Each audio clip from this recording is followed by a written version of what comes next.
het 'n preekboekie, ek glo die meeste het al die preekboekies ontvang, wat uitgedeel word vir elkeen, en dit is die temas vir die jaar. En die groot tema van die jaar is God is liefde. Ons gaan die hele jaar hiermee besig wees, want mens kan nooit ophou praat daaroor nie. En die skrifgedeelte van môre is Johannes 15, 'n baie besondere reguit gedeelte, wat maklik is om te verstaan. Johannes is ook die disipel van die liefde.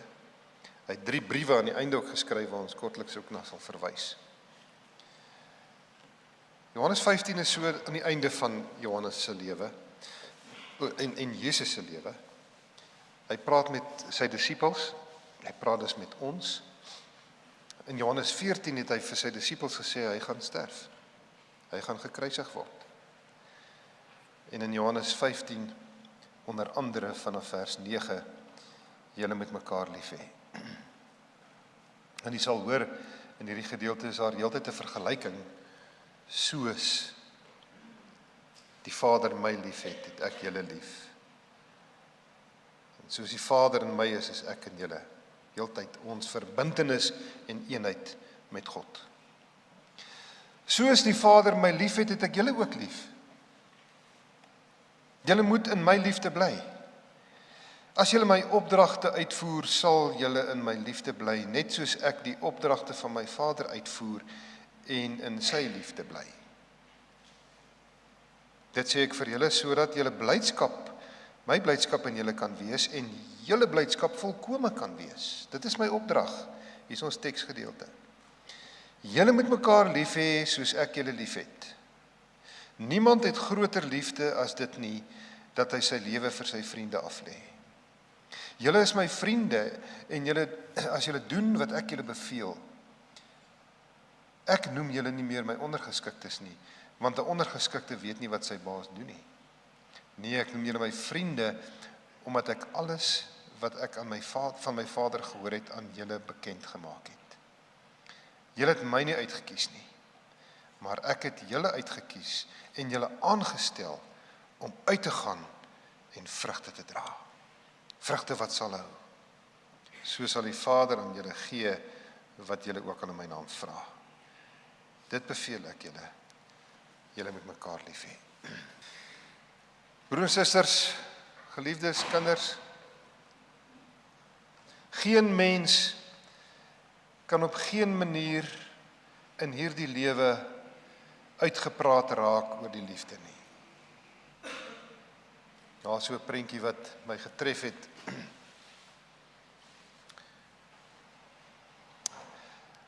Selfopofferende liefde. Daar is ook 'n fotootjie waar dit 'n beeld van, net 'n toonbeeld van Jesus is, wat vir my die skuld is en die straf vat. Dit druk die liefde uit. Die liefde is seker die tema in hierdie wêreld waaroor die meeste geskryf word, die meeste gepraat word, gesing word, gedig word, flieks oor gemaak word. Want dis die diepste begeerte van elke mens, is om liefgehet te word, om te behoort. Dis ons enigste troos in lewe en sterwe, dat ons aan Jesus behoort, hy het ons lief, en daarom kan ons maar aanhou en aanhou. En dis ook die woord waarmee God self die meeste beskryf word in die Bybel. In 1 Johannes 4 vers 8, daai eenvoudige woorde wat so bekend is. Wie nie lief het nie, het geen kennis van God nie, want God is liefde. Hy is dit in sy wese. Hy kan nie anders wees nie. En hierdie liefdestema is die goue draad wat deur die Bybel loop. Van Genesis tot Openbaring. En hier is 'n gesindheid wat ek van u vra, broers en susters, as ons nou so deur die Bybel bietjie gaan oor hierdie tema van God is liefde, dat ons onsself instel teenoor die grootheid van God, want Ons kan nie sy grootheid meet nie, en so kan ons nie sy liefde en die diepte daarvan meet nie. Ons lees dit in 1 Korintiërs, ekskuus, dit is die verkeerde knoppie. In Romeine 11 vers 33 tot 36. Dit staan bekend as die doxologie, doxa, eer aan God. Paulus voeg 'n lied eintlik hier in sy redenasies wanneer hy praat oor God. En hoor hierdie woorde, dis die uiterste trapwoorde. Die diepte en die rykdom en die wysheid en kennis van God. Hoe ondeurgrondelik is sy oordeele en onnaspeurlik sy weë, want wie die bedoeling van die Here geken? Of wie was sy raadsman? Of wie het eers aan hom gegee sodat dit aan hom terugbetaal moet word? Skuld God ons iets? Nee, want uit hom en deur hom en tot hom is alle dinge. Aan hom behoort die heerlikheid tot in ewigheid, en so is sy liefde. En laat die Gees van die Here ons nou lei, broers en susters. Dat ons oorgee nou. 'n Preek is nie net 'n akademiese les nie, of die erediens. Dis 'n ontmoeting met die Here en hy spreek met ons, hy praat met ons deur sy Gees, waar ons inleef en oorgee, sodat ons onsself verander, en toelaat dat hy ons verander, ons denke, ons gedagtes, ons gevoelens verander. Ons moet anders hier uitstap as wat ons hier ingestap het. God sê van die begin af, alles is goed. Dis die liefde vir sy skepping. Die liefde word beskryf met die woorde, dit was goed. Dit beteken volmaak, die Hebreëse woord daarvoor, daar was nie fout met die skepping nie. En die uiterste van sy liefde is toe hy ons maak na die beeld van hom. Genesis 1 vers 26. Broers en susters, neem gerus foto's van die skyfies. Probeer, of as jy boekies het, probeer dit neerskryf. Ons het nie tyd om alles te lees nie. Maar is vir u vir nadenke weer daarna, of by die Bybelstudie in die klein groepe, dan het u hierdie kos, wat die Here hier uitdeel. Gryp dit vas. En so onderhou hy sy skepping uit liefde, lees Psalm 104 daaroor.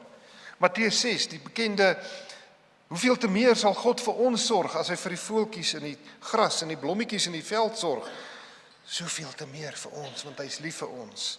En hy verlos hierdie skepping, en hy verlos ons, Romeine 8, 19 tot 22.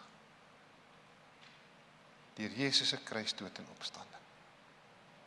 En uiteindelik vernuwe hy die skepping.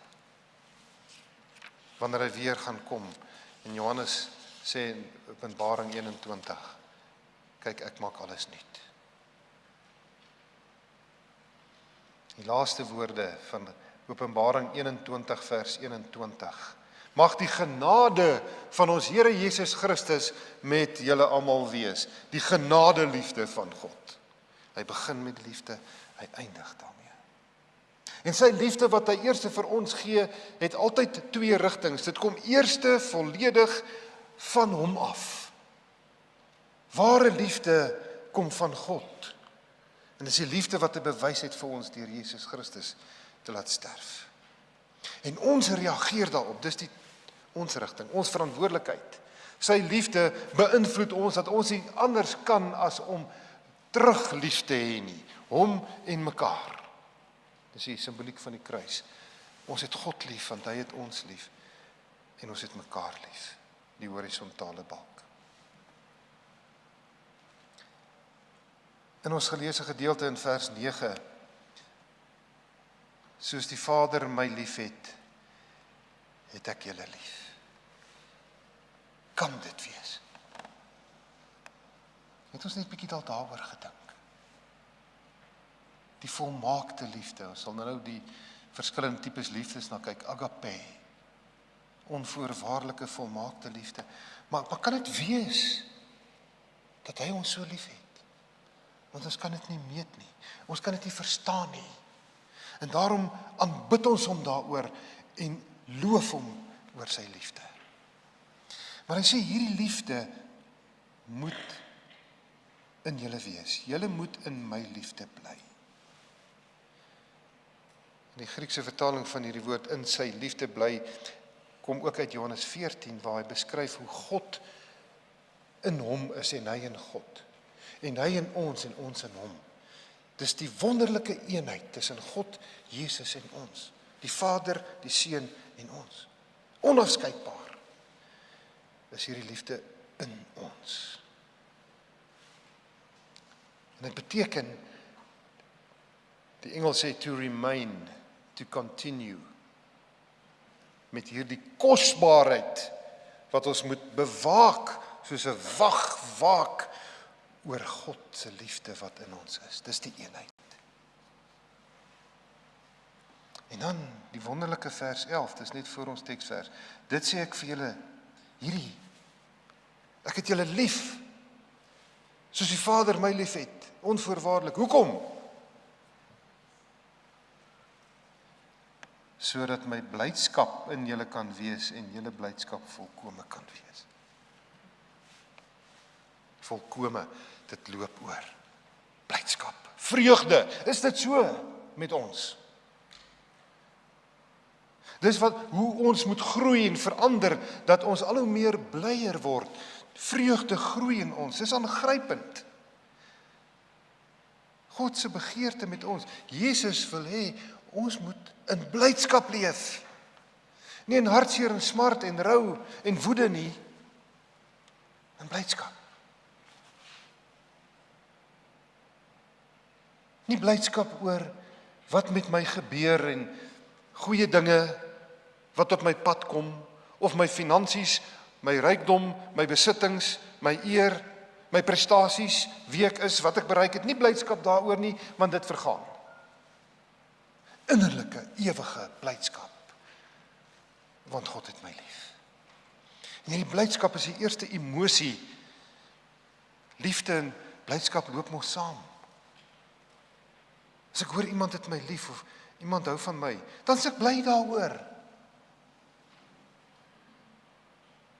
Almal van ons het 'n begeerte tot liefde. En as 'n paartjie mekaar ontmoet, 'n ou en 'n meisie, of man en vrou, is dit die wonderlikste nuus. En almal is bly. En almal soek dit. God het gesê, dis nie goed dat ons alleen is nie. En hy bring vir Eva na Adam toe en hy stig die huwelik. Almal smag na 'n huweliksmaat. Dis in ons. Ons is so gebore.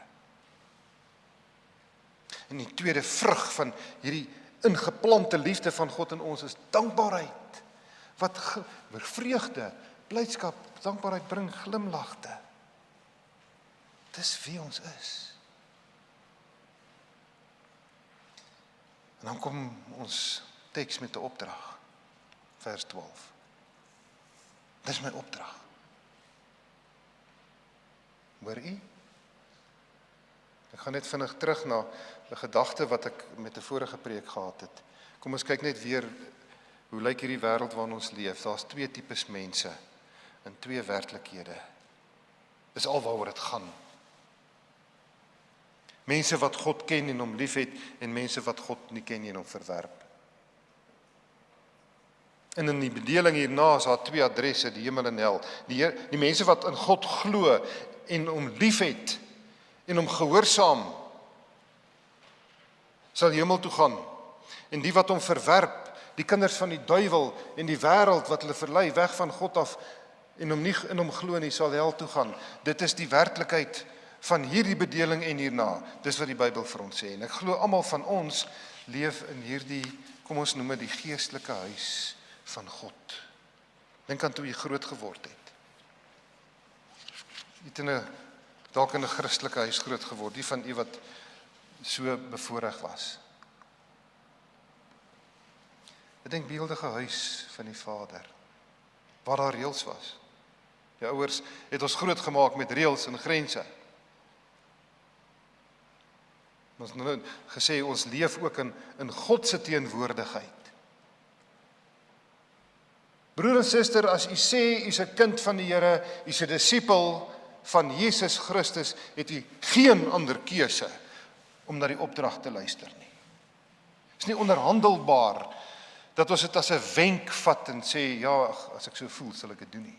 Want in hierdie huis van die Here doen ons sekere dinge en ons doen ander dinge nie, en kinders kan dit verstaan. Hulle moet so groot gemaak word. In hierdie huis van die Vader, in ons hele lewe saam met hom, luister ons na God se woord. Elke dag kry ons hierdie kos in, anders gaan ons geestelik sterf. En ons glo dit van harte, want dis die waarheid, dis die enigste waarheid. En dan gehoorsaam ons dit, dis die moeilike deel. Ons sukkel met die gehoorsaamheid, maar ons het nie 'n keuse nie, ons moet hom gehoorsaam. En ons sal hom eer, dis wat ons hier doen, en loof en prys in hierdie ontmoeting. In hierdie huis van die Here het ons hom lief, met hart, siel, krag en verstand. En ons doen nie die dinge van die duiwel in die wêreld nie. Ons hou nie aan met sondig nie. Ons sondig, ja. Maar ons moet daarmee handel, dat ons bekeer. In hierdie samelewing, in u huis, waar u is met pa en ma, kinders, oupa, ouma, maak nie saak wat u kring is nie. Ons leef in gehoorsaamheid met God. Hier vloek ons nie. Hier lieg ons nie. Hier steel ons nie. Hier leef ons nie in woede nie. Klaar. Ons doen dit nie. Ons word versoek daartoe. Maar dis wat die opdrag beteken. En nou moet ons vra, broers en susters, ons moet onsself toets. Is ek so oortuig van dit wat ek lees, van Jesus wat my liefhet soos die Vader my liefhet, onvoorwaardelik sy lewe gegee, opgeoffer vir my, is ek so oortuig daarvan, dat ek nie eintlik 'n opdrag nodig het nie.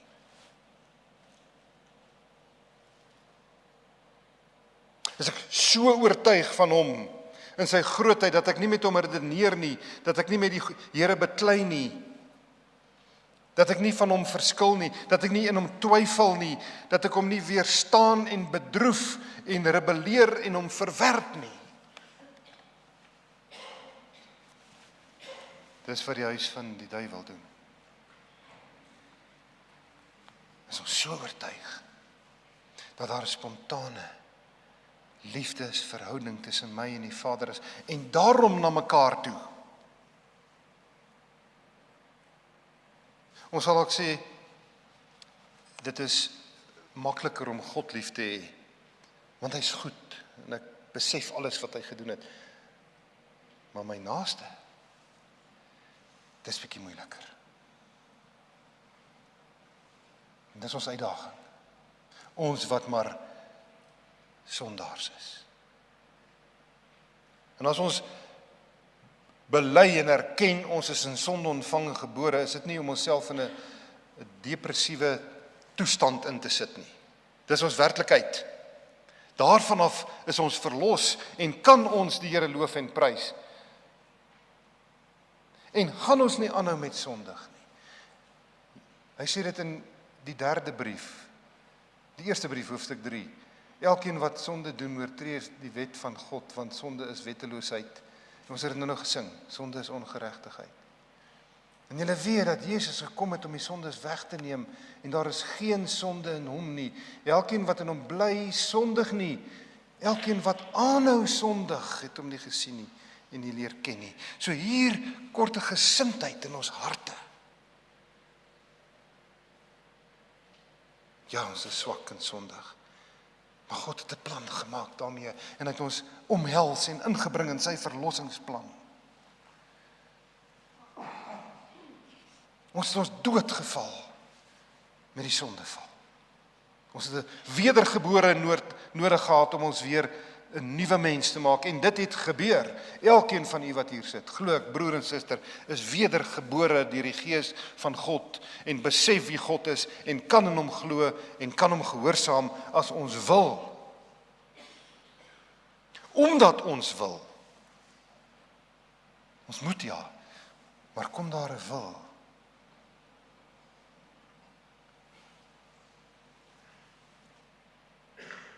Mag ons dit doen met mekaar. Iemand sê eendag vir my, ja nee dominee, ek het die Here lief. Luister na die kerk op die TV en ek glo in Jesus Christus. Moet net nie sy kerk na my toe bring nie. Ek het nie tyd vir die kerk nie. Want die kerk het my seer gemaak. Dis soos om vir 'n bruidegom te sê, ja, ek het met jou, 'n vriend van my, ja, ek kom oor die weg met jou, my vriend. Moet net nie jou vrou na my bring. Ek kan jou vrou nie uitstaan nie. Jesus is die bruidegom en die kerk is die bruid. Liefde tot God en liefde mekaar is 'n eenheid. Ons kan dit nie skei nie. En daarom is ons hier om mekaar te bemoedig en gereeld te hoor en bid vir die krag van die Gees. Dat ons verander word. Om met mekaar verhoudings te hê. Ons sal deur die loop van die jaar klem gee op nog verskillende tipes liefde in die Nuwe Testament.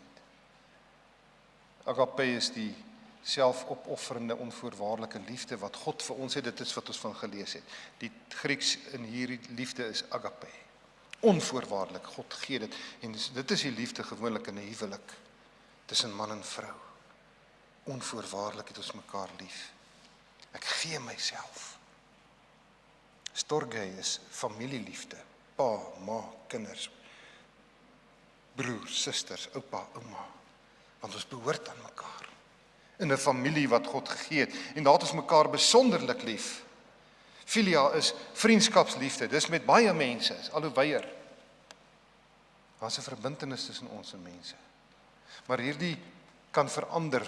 Filia kan dalk doodloop as dit nie van twee kante af kom nie. Dis in 'n sekere sin voorwaardelik, ons sal later in detail ingaan. Charis, eros. Eros liefde, jy hoor die woord eroties, liefde, seksuele, liggaamlike liefde in die huwelik alleen. En charis, genade liefde.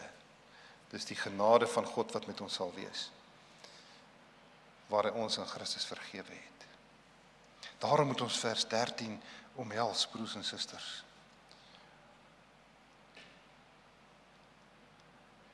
Niemand het groter liefde as dit nie, dat hy sy lewe vir sy vriende aflê.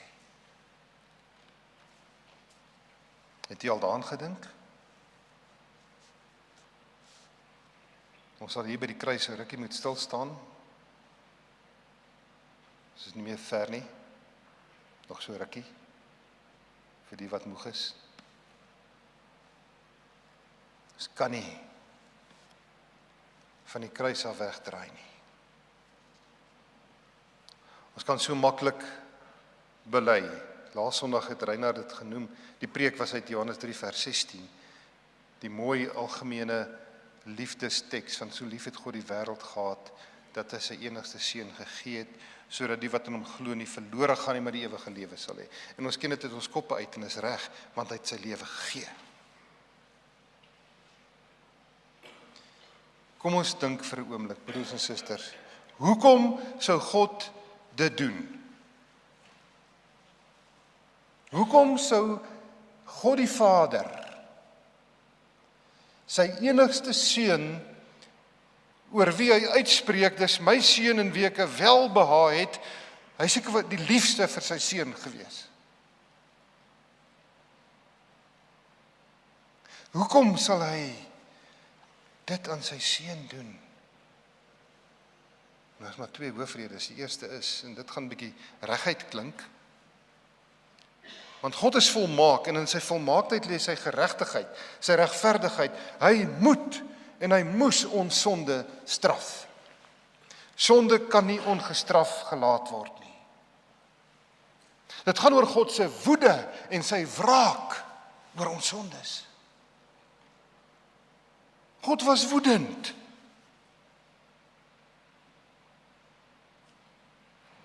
En Jesus ook. In die Bybel is daar nie 'n woord soos liewe Jesus nie. Hy is altyd goed.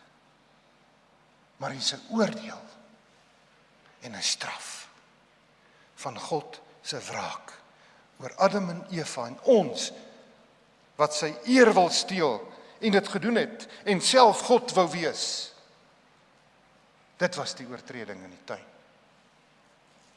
God is regverdig, hy moes 'n straf en hy wreek homself op sy seun. Die sondelose, volmaakte, foutlose Jesus, wat verwerp is na sy geboorte, hulle moes Egipte toe vlug. Josef en Maria. Wat gelei het sy hele lewe lank, in die besonder onder Pontius Pilatus, toe hy skuldig bevind is, terwyl hy onskuldig was. Hy dra doringkroon, dat die bloed loop. Hy sweet bloed in Getsemane. Hy kon nie dit self doen nie. Maar sy grootste wil was om die wil van die Vader te doen, aan die Vader gehoorsaam te wees, en daarom gaan hy uit sy eie en hy sterf vir ons. Aan die kruis ervaar hy hel, God se woede, nie God se liefde nie. Hy's verlaat deur die Vader. En hy word vermoor vir my en jou sonde. Hoekom? Dit maak nie sin nie. Maak glad nie sin nie. As ons wil kla oor die wêreld en God se planne wat nie sin maak nie, ons kan dit nie naspeur nie. Hoekom slegte dinge met my gebeur? Hoekom kry ek seer? Hoekom al die dinge, al die beproewings? Kom ons vra, hoekom hierdie daad van God en Jesus self? Broers en susters, hoe durf ons dit ligtelik opneem? Wie is ons om ligtelik hieroor te stap? Asof dit nie eintlik saak maak nie, en so maklik verlei raak, versoek word, en my sonde rasionaliseer. Dit beteken om redes te kry hoekom ek sondig. Ek is alleen, so ek het iemand maar nodig. So ek lewe in 'n seksuele verhouding buite die huwelik. Voor of buite.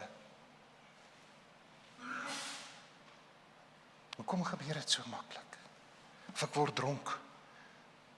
As die manne by mekaar is, ek het so regverdige wegbreek, want ek werk daarom hard. En as ek kwaad word, kan ek vloek. Want dit is moeilik, my lewe. En ek weier om iemand te vergewe, want hulle het kwaad teen my gedoen. So maklik. Dis ons wêreld. Ons leef in daai wêreld. Maar ons leef nie in daai huis nie. En ons kan 100 preke preek oor die liefde van God en liefde vir mekaar. Maar broers en susters, ek het al voorheen gesê, as ons onsself nie sien waar Jesus ons aftel van die kruis waar ons gehang het en hy in ons plek hang nie, sal dit nie sin maak of betekenis of waarde vir ons hê nie. Dan is dit 'n lesing, gaan in en uit. Ek het hierna die belydenisklas wat ek vir hulle gaan vra, waarheen is julle op pad om te bely? Dis maar net kennis. Almal kan opsê, ja, hy het vir ons sondes gesterf, Jesus. Maar is dit in ons harte? Is ons in hom? Het ons hom so lief, die onbegryplike liefde, dat ons nie 'n opdrag nodig het. Het al ooit vir 'n jong paartjie, ouers, as jou seun of jou dogter iemand ontmoet, vir hulle aangemoedig gesê, hoorie, wil julle nie maar 'n bietjie tyd met mekaar spandeer nie? Wil julle nie 'n bietjie die hande vas, hoorie, gee mekaar drukkies. Het hulle 'n opdrag nodig? Of iemand wat voor die huwelik staan? Nee, ons moet inteendeel keer dat dit dalk nie te veel is nie. Liefde vloei spontaan. Ware liefde. En die enigste motivering in ons hart om mekaar lief te hê, is Jesus Christus, wat ons steeds lief het. Ek begin afsluit. Soos wat ons hier sit, groot, klein, oud, jonk, man, vrou, verskillende rasse, volke, tale. Ons is almal in dieselfde bootjie. Ons het almal die liefde, genade van God nodig. Ons verdien niks. Hoe kan ek, wat niks verdien nie, myself aanstel oor ander? Of dalk dink my sake is belangriker. Ek is meer werd. Broers en susters, hoe kan ek, wat uit genade gered is, weier om iemand te vergewe? Wraak teen iemand hou. Al die dinge wat ons weet, dat ons dit weet. Ons bid om sy genade. Hoe kan ons in die sonde bly lê en hom heeltyd seermaak? Ek sluit af. Jesus het opgestaan. Hy het ons 'n nuwe lewe gegee. Hy het ons krag gegee om te besluit, om ter wille van sy naam en sy eer, myself op te offer en myself te gee. Lief te hê. Vrede te bewerk tussen mense. Sout en lig te wees. Onthou, die sout val uit die pot uit. Ons moet uitgaan in die wêreld. En die soutkorrel gee homself prys. Hy smelt weg. Maar daar's 'n goeie effek. Is dit wie ons is? Is dit jy, broer en suster? Is dit ek? Oorweeg. Vir wie is jy bereid om te sterf?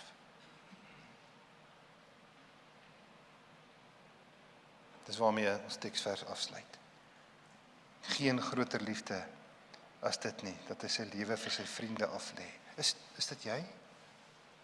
Vir God seker sal ons, maar as jy om jou kyk, en dink aan jou familie en vriende, en terloops, broers en susters, hierdie preek is nie net vir julle hier nie. Hierdie boodskap moet uitgedra word, uitgesaai word, want u ken mense wat dalk nog leef in hierdie ander wêreld, wat moet bekeer en terugkom na God se huis, sy geestelike huis. En ons het gelees dat ons mekaar reghelp in sagmoedigheid, mekaar bystaan, dis ons mekaar lief het. Ons mekaar by te staan, as ons sien die een of die ander begin wegdwaal. Vir wie is ons bereid om op te staan? Dan gaan ek ongewild wees, want dit is nie maklik, veral vir die kinders, by die skole, om te sê ek is 'n kind van die Here nie. Mag God se Gees ons blydskap in Jesus se dood en opstanding ons so dryf, dat dit ons vrese en ons eie begeertes verreweg oortref. Amen. Ons dank saam.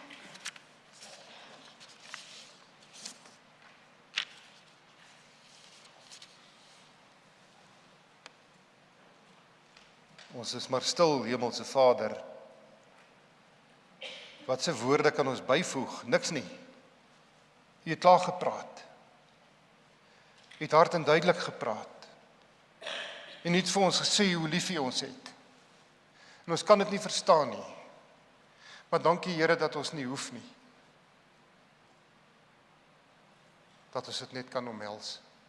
En dankie sê in blydskap dat ek in Jesus kan wees.